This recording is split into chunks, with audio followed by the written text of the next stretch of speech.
Good evening all of you are most welcome in nursing innovation. And आज हम आपके लिए लेके आए एक नया topic and topic is initial care of newborn baby. यानी कि जैसे ही डिलीवरी होती है या बेबी का बर्थ होता है उस टाइम पे कौन कौन से टाइप्स की केयर प्रोवाइड की जाती है बेबी को, उनके बारे में हम डिस्कस करने वाले हैं।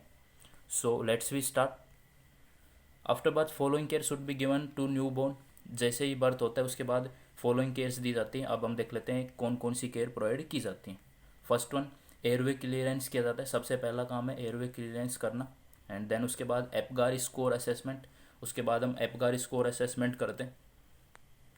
एंड थर्ड वन जो केयर होती है वो होगी अम्बिलिकल कॉर्ड कटिंग। जो अम्बिलिकल कॉर्ड है उसको कट करना है।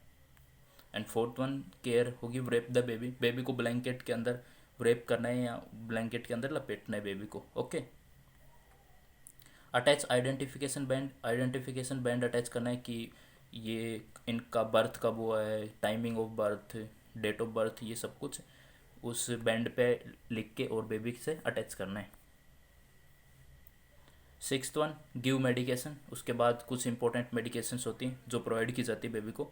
तो इस टाइप से मेनली रूप से 6 केयर प्रोवाइड की जाती है। एयरवे क्लियरेंस किया जाता है, उसके बाद एपगार स्कोर असेसमेंट करते हैं, फिर अम्बिलिकल कॉर्ड कटिंग करते हैं, उसके बाद बेबी को ब्लैंकेट के अंदर प्लेस करते हैं एंड उसके बाद अटैचमेंट करते हैं आइडेंटिफिकेशन बैंड, ताकि पहचान हो सके। क्योंकि हॉस्पिटल में चांसेस होते हैं कि एक साथ बहुत सी डिलीवरी हुई हो तो बच्चे मिक्स होने के चांसेस होते हैं, एक्सचेंज होने के चांसेस होते हैं कि किसी का बच्चा किसी के घर पे पहुंच जाए, ऐसा ना हो, इसलिए आइडेंटिफिकेशन बैंड अटैच करते हैं। एंड उसके बाद कुछ मेडिकेशंस होती हैं जो बर्थ के टाइम पे दी जाती हैं, वो प्रोवाइड करते हैं। तो अब डिटेल में देख लेते हैं। फर्स्ट वन बात कर लेते हैं एयरवे क्लियरेंस की कि किस टाइप से एयरवे क्लियरेंस किया जाता है। It is done to protect from mucus aspiration by suctioning. Mucus aspiration ना हो उसे प्रोटेक्ट करते हैं। एंड किसके द्वारा करते हैं airway clearance? By suctioning. Suctioning के द्वारा म्यूकस को एस्पायरेट करने से प्रोटेक्ट करते हैं ताकि वो लंग्स के अंदर प्रिवेंट ना हो। क्योंकि जैसे ही बेबी का बर्थ होता है वो यूट्रस से बाहर आता है तो उसके मुंह के अंदर म्यूकस, मुंह और नाक के अंदर म्यूकस एक्यूमुलेट होता है। तो चांसेस होते हैं जैसे ही वो बाहर आएगा यूट्रस से तो फर्स्ट रेस्पायरेशन स्टार्ट होगा तो म्यूकस एयरवे के अंदर एंटर होने के चांसेस होते हैं। सो हमें सबसे पहले एयरवे क्लियरेंस करना पड़ता है।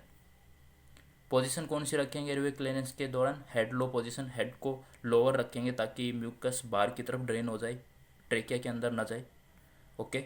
First should be done mouth suctioning and then done nose suctioning. सबसे पहले माउथ की सक्शनिंग करते हैं, उसके बाद नोज की सक्शनिंग करते हैं। और इसका रीज़न देख लेते हैं। क्योंकि because mouth contain more mucus than the nose, so chances of aspiration. क्योंकि जो माउथ होता है उसके अंदर बहुत ज़्यादा म्यूकस एक्यूमुलेट होता है देन द नोज की वजह से, क्योंकि माउथ की ओपनिंग डायमीटर भी ज़्यादा होता है, ओबियसली बात है। तो सबसे पहले माउथ की सक्शनिंग करते हैं, माउथ के अंदर जो भी म्यूकस है उसको बाहर रिमूव आउट करते हैं। ओके। अब नेक्स्ट वन देख लेते हैं हम। सक्शन प्रेशर कितना रखना है? न्यूबॉर्न बेबी है तो उसके लिए सक्शन प्रेशर कितना रखता है? 60 to 80 mf/Hg रखने। अब हम चाइल्ड और अडल्ट का भी देख लेते हैं साथ साथ में ताकि हमें आगे काम आ जाए। अगर चाइल्ड है तो उसके अंदर सक्शन प्रेशर कितना रखते हैं अपन? 80 to 100 mm/Hg रखते हैं। और अडल्ट हो तो 100 to 120 mm/Hg रखते हैं। तो अपन न्यूबॉर्न की केयर करें तो वहाँ पे सक्शन प्रेशर कितना मेंटेन रखना है? 60 to 80 mm/Hg। क्लियर। अब सक्शन कैथेटर साइज की कितनी जो साइज़ है का कैथेटर अपने को यूज़ में लेना है सक्शनिंग के दौरान। तो न्यूबॉर्न की कर रहे हैं केयर तो 8 to 10 फ्रेंच डायमीटर का सक्शन कैथेटर यूज़ में लेते हैं। चाइल्ड का भी देख लेते हैं साथ साथ में, चाइल्ड के लिए कितना यूज़ में लिया जाता है। 10 to 12 फ्रेंच का कैथेटर यूज़ में लिया जाता है अगर चाइल्ड की सक्शनिंग करनी है। और अडल्ट का सक्शनिंग करनी है तो 12 to 14 फ्रेंच का सक्शन कैथेटर यूज़ में लेते हैं। ओके। तो सक्शन प्रेशर होगा 60 to 80 mm/Hg और साइज़ होगा 8 to 10 French. Clear.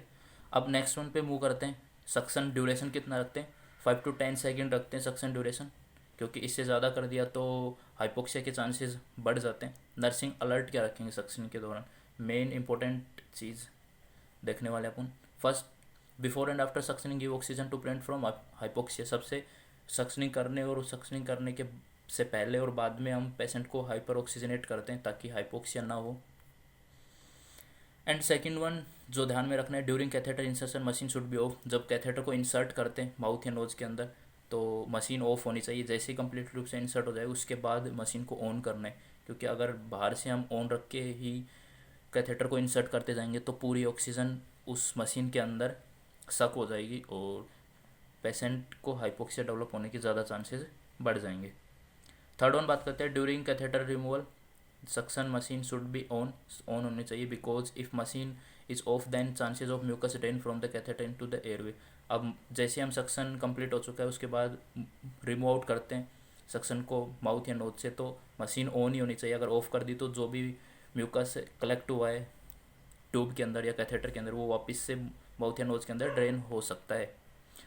Next one बात कर लेते हैं D fourth one, after completion of suction provide tactile stimulation. अगर कंप्लीट हो चुका है सक्शन तो उसके बाद टैक्टाइल स्टिमुलेशन प्रोवाइड करते हैं, यानी कि टैपिंग करते हैं चेस्ट के ऊपर ताकि टू इनिशिएट रेस्पिरेशन, ताकि रेस्पिरेशन वापस से स्टार्ट हो सके। ओके, ये नर्सिंग अलर्ट्स हमें ध्यान में रखने अगर किसी पेशेंट का या फिर बच्चे का सक्शनिंग कर रहे हैं तो। ओके, नेक्स्ट वन देख लेते हैं। सेकंड जो केयर होगी वो होगी एपगार स्कोर असेसमेंट। इसके अंदर क्या करते हैं, it given by Virginia Apgar in 1952। तो एक ये वैज्ञानिक हुए इन्होंने दिया था, वर्जीनिया एपगार ने। ये क्या थे, अमेरिकन एनेस्थेटोलॉजिस्ट थे। इन्होंने 1952 के अंदर एपगार स्कोर इंट्रोड्यूस किया था सबसे पहले। Okay, Apgar score should be assess after 1 minute of birth. Apgar score को जस्ट जैसे ही डिलीवरी होती है उसके 1 मिनट के बाद असेस कर लेना चाहिए। If Apgar score is normal then to reassure again assess Apgar score. अगर नॉर्मल आ रहा है एपगार स्कोर तो उसके बाद वापस से हम रीअश्योर करने के लिए 5 मिनट बाद वापस से एपगार स्कोर चेक करते हैं। एंड अगर उसके बाद एब नॉर्मल आता है 5 मिनट के बाद दोबारा चेक करते हैं, तो उसके बाद हम एपगार स्कोर को 10 मिनट के बाद वापस से वापस से एपगार स्कोर असेसमेंट करते हैं। ओके, अब नेक्स्ट वन देख लेते हैं, minimum marking of Apgar score. Apgar score के अंदर मिनिमम मार्किंग कितनी होती है, मिनिमम मार्किंग होती है 0 एंड मैक्सिमम मार्किंग की बात करें तो 10 होता है। ओके, अब अपन देख लेते हैं पैरामीटर ऑफ एपगार स्कोर की कौन कौन सी चीज़ें एपगार स्कोर के अंदर असेस की जाती हैं। तो पैरामीटर्स की बात कर लेते हैं। स्कोर फर्स्ट कब देंगे, score second and score first and score second और स्कोर 0। ठीक है, अब पैरामीटर्स देख लेते हैं कि क्या क्या चीज़ें असेस करनी पड़ती है एपगार स्कोर के अंदर। First one heart rate check करते हैं। अगर हार्ट रेट एब्सेंट है तो स्कोर देंगे उसको 0। अगर 100 बीट पर मिनट से नीचे बिलो है तो स्कोर देंगे 1 एंड 100 बीट से अबो है तो स्कोर देंगे 2। सेकंड रेस्पिरेशन, अगर रेस्पिरेशन एब्सेंट है तो स्कोर देंगे 0 एंड स्लो और इरेगुलर रेस्पिरेशन चल रहा है किसी बेबी का तो उसे 1 स्कोर देंगे एंड अगर नॉर्मल और रेगुलर रेस्पिरेशन है तो 2 स्कोर देते हैं। थर्ड वन मसल टोन की बात कर लेते हैं। फ्लैसिड है यानी कि मसल टोन नहीं हो रहा है, हार्डनेस हो रखी है जॉइंट के अंदर, due to hardness of joint या मसल्स के वजह से मूवमेंट नहीं हो पा रहे हैं, तो वहाँ पे क्या करेंगे 0 स्कोर देंगे। अगर मिनिमम फ्लेक्शन हो रहा है तो स्कोर 1 प्रोवाइड करते हैं। अगर गुड फ्लेक्शन हो रहा है तो स्कोर 2 रखते हैं उसको। अब नेक्स्ट में बात कर लेते हैं, 3 चीज़ें चेक कर ली अपन ने, heart rate, respiration and muscle tone. Fourth one जो पैरामीटर होगा रिफ्लेक्सेज चेक करते हैं, इन्फेंट रिफ्लेक्सेज।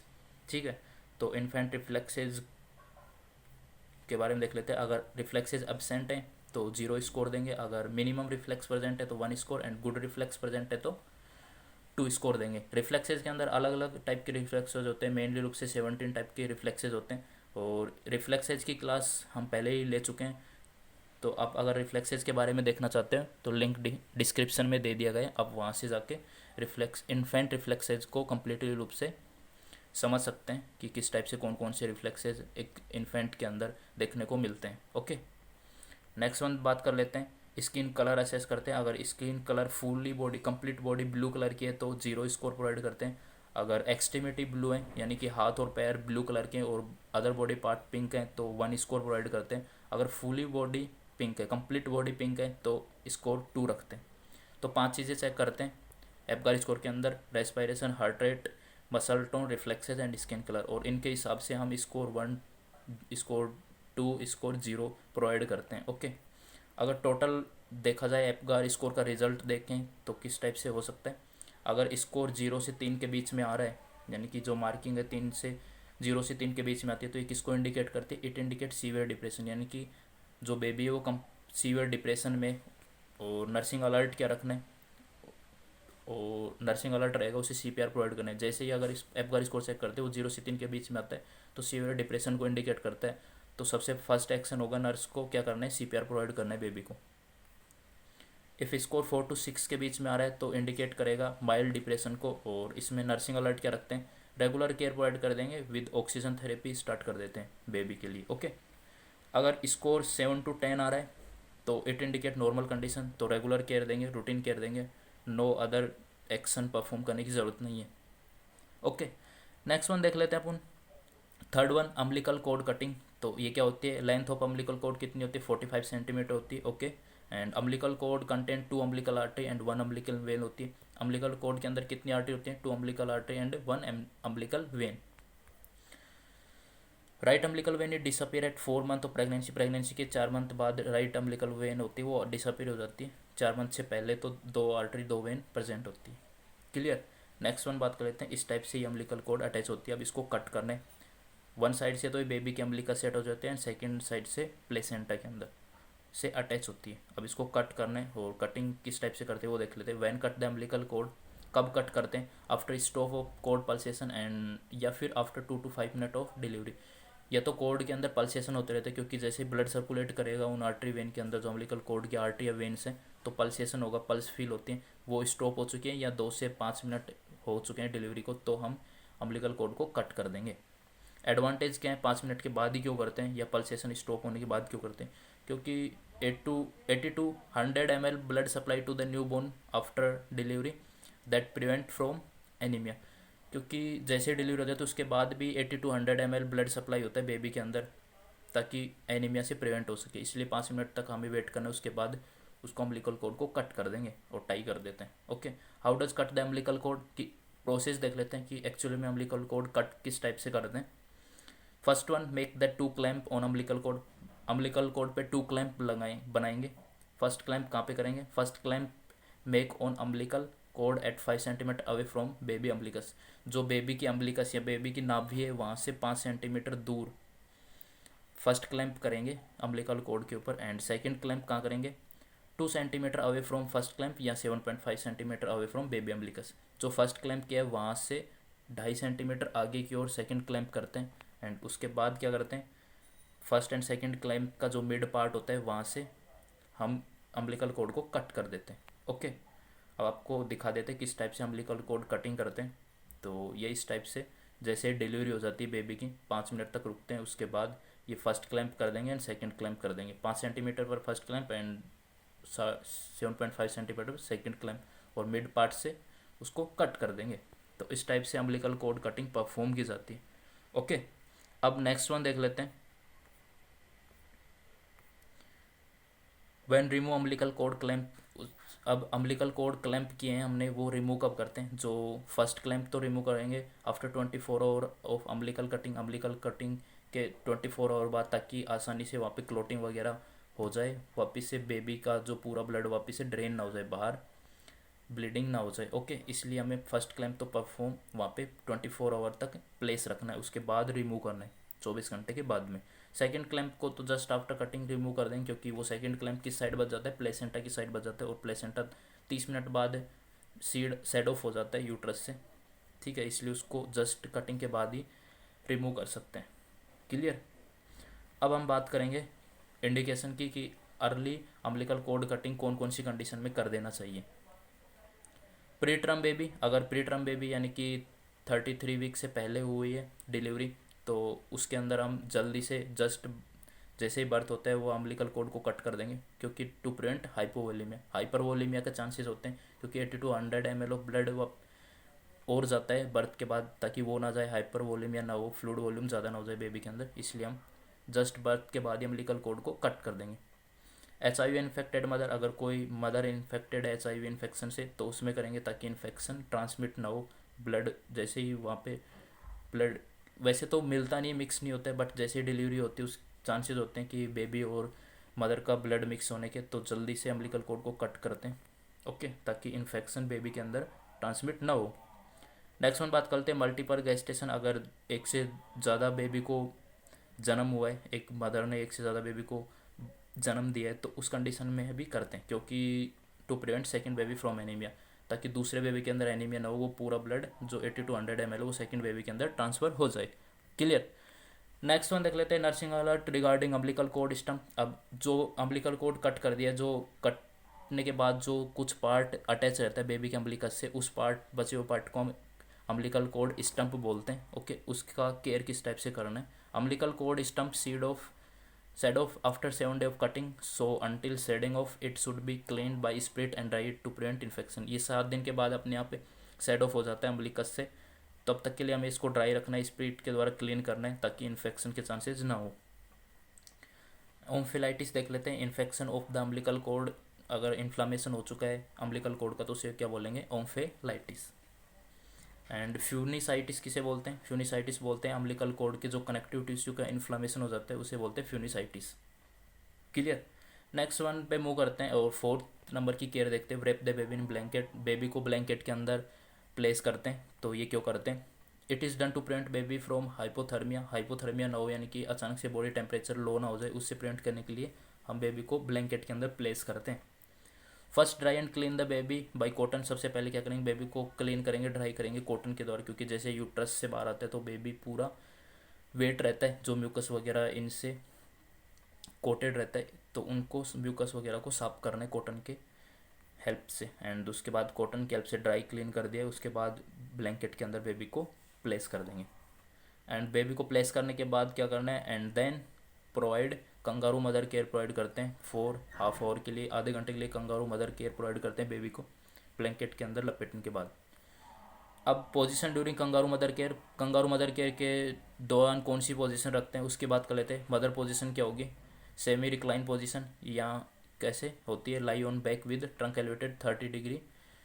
क्या करेंगे, सुपाइन पोजीशन में जो मदर है उसको लेटा देंगे, और जो ट्रंक एरिया यानी कि जो अपर पार्ट है, लेग से ऊपर का पार्ट है, उसको 30 डिग्री एलिवेट कर देंगे। ओके। बेबी पोजीशन क्या रखते हैं, बेबी पोजीशन रखेंगे प्रोन या फ्रॉग पोजीशन, यानी कि मेंढक वाली पोजीशन रखते हैं। तो आपको डायग्राम दिखा देते हैं इस टाइप से, मदर को तो रिक्लाइन पोजीशन देते हैं एंड बेबी को प्रोन पोजीशन में मदर की चेस्ट के ऊपर प्लेस कर देते हैं, और हाफ आवर तक कंगारू मदर केयर या फिर हीट ट्रांसफ़र की जाती है ताकि हाइपोथर्मिया ना हो बेबी को। ओके। नेक्स्ट वन बात कर लेते हैं, if hypothermia present in baby at birth. Birth के दौरान या अगर हाइपोथर्मिया पहले से प्रेजेंट है तो क्या एक्शन करना है, place the baby in radiant warmer होता है, उसके अंदर प्लेस करना है बेबी को। तो इस टाइप से रेडिएंट वार्मर होता है, इसके अंदर प्लेस कर देते हैं बेबी को। ओके। नेक्स्ट वन बात कर लेते हैं, हाइपोथर्मिया इन मेन कॉम्प्लिकेशन होता है, एंड बर्थ के बाद जो सबसे पहला कॉम्प्लिकेशन मेन कॉम्प्लिकेशन होता है वो हाइपोथर्मिया होता है। तो इसे प्रिवेंट करना बहुत ज़रूरी है, क्योंकि ये डेथ भी हो सकती है बेबी की, साइलेंट किलर डिजीज़ बोलते हैं इसे। In this shivering absent in baby due to immature CNS. इनमें क्या होगी, इस कंडीशन में बेबी, हाइपोथर्मिया की कंडीशन में बेबी के अंदर सीवरिंग नहीं होती, क्योंकि जो बेबी होता है उसका सीएनएस कंप्लीटली रूप से मैच्योर नहीं होता, इसलिए सीवरिंग एबसेंट होगी। तो हमें टेम्परेचर असेस करके ही पता लगाना है कि हाइपोथर्मिया हो चुका है बेबी को। Okay. In the newborn thermogenesis process done by brown adipose tissue. जो न्यूबॉर्न बेबी होता है उसके अंदर जो हीट प्रोडक्शन का कार्य कौन करता है, ब्राउन एडिपोज टिश्यू। वरना जो नॉर्मल अडल्ट वगैरह या चाइल्ड के अंदर जो हीट प्रोडक्शन का काम कौन करता है, हाइपोथैलेमस करता है। ओके। नेक्स्ट वन बात कर लेते हैं, हीट लॉस कैसे होते हैं न्यूबॉर्न के अंदर। क्योंकि अगर हमें यही नहीं पता होगा कि हीट लॉस किस टाइप से हो रही है, कौन कौन से प्रोसेस के द्वारा हीट लॉस होती है, तो हम प्रिवेंट कैसे कर पाएंगे हीट लॉस को। अगर हमें ये पता होगा कि किस टाइप से हीट लॉस होती है तो हम प्रिवेंट कर लेंगे और हाइपोथर्मिया डेवलपमेंट होने से बचा लेंगे बेबी को। तो हीट लॉस फॉलोइंग मैकेनिज्म के द्वारा होती है। फर्स्ट, रेडिएशन के द्वारा। अगर विदाउट डायरेक्ट कॉन्टैक्ट के हीट लॉस हो रही है तो उसे बोलेंगे radiation heat loss. 70% heat loss होती है रेडिएशन के द्वारा। ओके। हाउ टू प्रिवेंट, इसे प्रिवेंट कैसे करेंगे, सबसे पहले क्या करेंगे, बेबी को प्रिवेंट फ्रॉम कूलिंग एनवायरनमेंट से प्रिवेंट करेंगे। कैसे, पूरे जो रूम के विंडो या डोर उनको क्लोज कर देंगे और रूम टेम्परेचर को 25 to 30 डिग्री सेंटीग्रेड पे मेंटेन रखते हैं। And second one, dress the newborn baby. Baby को कम्प्लीटली रूप से कपड़े पहनाएंगे ताकि जो विदाउट रेडिएशन के द्वारा हीट लॉस ना हो। नेक्स्ट, जो सेकंड मैकेनिज्म होता है हीट लॉस का, होता है कंडक्शन। डायरेक्ट कॉन्टैक्ट के द्वारा जो हीट लॉस होती है उसे बोलते हैं कंडक्शन। 2% हीट लॉस होती है बॉडी की कंडक्शन के द्वारा। प्रिवेंट कैसे करना है, हम जो भी प्रोसीजर और ट्रीटमेंट बेबी को प्रोवाइड करेंगे, जिस बेड पे बेबी को लेटाते हैं वो वार्म पैडेड सरफेस होनी चाहिए, यानी कि वहाँ पे कंबल वगैरह बिछा के तब बेबी को लेटाते हैं ताकि हीट लॉस ना हो कॉन्टैक्ट के द्वारा। ओके। अब नेक्स्ट वन बात कर लेते हैं कन्वेक्शन। कन्वेक्शन में क्या होता है, heat loss by cooling circulating air. जो ठंडी सर्कुलेटिंग एयर हो उसके द्वारा अगर हीट लॉस हो रही है, यानी कि पंखा चल रहा है, एसी चल रही है रूम के अंदर, तो उसके द्वारा जो हीट लॉस होती है वो होती है कन्वेक्शन, ठीक है। 50% हीट लॉस होती है कन्वेक्शन के द्वारा। प्रिवेंट कैसे करना है उसकी बात कर लेते हैं। तो keep away from the baby, cooling circulating air, cooling circulating air से दूर रखना है, पंखे वगैरह एसी वगैरह ऑफ रखने हैं, ओके। नेक्स्ट बात कर लेते हैं इवापोरेशन। इवापोरेशन में कैसे हीट लॉस होती है? हीट लॉस बाय वेपोराइजेशन, यानी कि स्वेटिंग के बाद जो वास्ट के द्वारा पूरी हीट लॉस हो जाती है बॉडी की, वो वेपोराइजेशन होती है। प्रिवेंट कैसे करना है? बेबी को टाइम टू टाइम क्लीन और ड्राई करना है और उसके बाद ब्लैंकेट के अंदर प्लेस कर देना है ताकि इवापोरेशन या वेपोराइजेशन की प्रोसेस ना हो। अब नेक्स्ट वन बात कर लेते हैं फिफ्थ केयर की, प्लेस आइडेंटिफिकेशन बैंड। अब आइडेंटिफिकेशन बैंड के अंदर क्या क्या चीज़ें इंक्लूड की जाती है? Date of delivery, time of delivery, mother footprint, baby footprint, ये सारी इन्फॉर्मेशन वहाँ पे आइडेंटिफिकेशन बैंड के अंदर लिखी जाती है और वो बैंड बेबी के हैंड या जो फुट है वहाँ पे प्लेस कर दिया जाता है, उसको पहना दिया जाता है ताकि बेबी की पहचान की जा सके कि ये बेबी कौन है और क्या नाम है, कब इसकी डिलीवरी हुई है, ये सब बायोडाटा वहाँ पे लिखे जाते हैं। कलर ऑफ आइडेंटिफिकेशन बैंड की बात करते हैं, अगर फीमेल बेबी है तो कौन से कलर का आइडेंटिफिकेशन बैंड यूज़ में लेते हैं? पिंक कलर का बैंड यूज़ में ले लेते हैं। और अगर मेल बेबी है तो ब्लू कलर का बैंड यूज़ में लेते हैं, ओके। तो इस टाइप का ये तो ब्लू कलर का बैंड होता है। यहाँ पे कागज़ जो पेपर की स्ट्रिप लगी हुई है वहाँ पे हम नोट करते हैं टाइम वगैरह, और इस टाइप का ये ब्लू कलर का होते हैं जो फीमेल बेबी के लिए यूज़ में लेते हैं। नेक्स्ट वन बात कर लेते हैं मेडिकेशन प्रोवाइड करते हैं, कौन कौन सी मेडिकेशन प्रोवाइड की जाती है। First one vitamin K provide करते हैं क्योंकि it given for formation of coagulation factor 2, 7, 9 and 10 to prevent intestinal bleeding in newborn because newborn intestine is sterile at birth. क्योंकि ये क्यों प्रोवाइड करते हैं? क्योंकि ये कोगुलेशन फैक्टर का फॉर्मेशन करवाता है, जो 2, 7, 9, 10 नंबर के कोगुलेशन फैक्टर्स होते हैं उनका फॉर्मेशन करवाता है। कौन? विटामिन के। अब ये क्यों दिया जाता है? ताकि इंटेस्टाइनल ब्लीडिंग से प्रिवेंट कर सके। अब इंटेस्टाइनल ब्लीडिंग क्यों होती है न्यूबॉर्न के अंदर? क्योंकि जो न्यूबॉर्न की इंटेस्टाइन होती है वो स्टेरल होती है, क्योंकि जो विटामिन के फॉर्मेशन करने वाले या फिर नॉर्मल फ्लोरा होता है वो अब्सेंट होता है, इसलिए वहाँ पे ब्लीडिंग के चांसेस ज़्यादा होते हैं। डोज कितनी रखनी है? डोज की बात कर लेते हैं। 0.5 mg डोज रखनी है और IM रूट से हमें प्रोवाइड करना है विटामिन के। साइट क्या रखनी है? वेस्टर्स लैटरलिस मसल्स के अंदर जो थाई की मसल्स होती है वहाँ पे हम विटामिन के का इंजेक्शन देते हैं। ये वेस्टर्स लैटरलिस मसल्स आपके सामने डायग्राम प्रेजेंट है, यहाँ पे इंजेक्शन देना है विटामिन के का, ओके। नेक्स्ट वन बात कर लेते हैं आई मेडिकेशन। ये क्यों देते हैं? These are given to prevent ophthalmia neonatorum या फिर कंजक्टिवाइटिस इन न्यूबॉर्न। न्यूबॉर्न के अंदर जो कंजक्टिवाइटिस होता है उसे बोलते हैं ऑप्थेल्मिया नियोनेट्रम। इससे प्रिवेंट करने के लिए हम आई मेडिकेशन देते हैं। अब ये it can occurs if mother infected with gonorrhoea chlamydia trachomatis. अगर जो मदर है, जो प्रेग्नेंट मदर है, उसके अंदर कुछ सेक्सुअल ट्रांसमिटेड डिजीज़ प्रेजेंट है लाइक एज गोनोरिया क्लेमाइडा ट्रैकोमेटिस, तो बच्चे के अंदर कंजक्टिवाइटिस होने के ज़्यादा चांसेस होते हैं। सो हम आई मेडिकेशन देते हैं, मेनली रूप से एंटीबायोटिक्स देते हैं like as ciprofloxacin, erythromycin, tetracycline etcetera, okay, clear. अब सो आज का सेशन यहीं पे ख़त्म होता है। तब तक के लिए wish you very all the best and thanks for watching.